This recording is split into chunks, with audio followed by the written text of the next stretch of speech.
Hello friends, तो चालू ना जी बनावा पनीर पकोड़ा बनाबारे मुझे 200 ग्राम पनीर नहीं जाइली से मुई पकई देचे हल्दी पाउडर, मिर्चा गुण, जीरा गुण आउ मुई नहीं जाइए अदा लहसुन पेस्ट। तो यहाँ कि आम भल कर पहला मिसई दमा। तार पर 2 बड़ चमच कॉर्नफ्लोर पकई देचे देखुन एठाने मुई।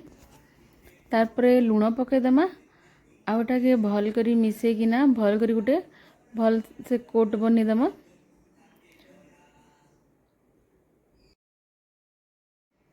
भल से तार देखुन कोटिंग हो गला परे आमे एटा के मीडियम फ्लेम रे छानमा। तापरे तो देखुन मुठाने पनीर के छानी देली न। देखुन तार कलर केनता आसी जे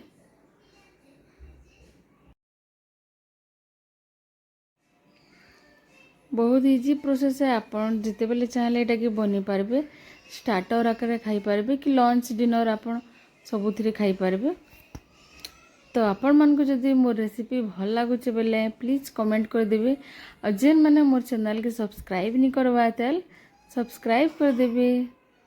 थैंक यू।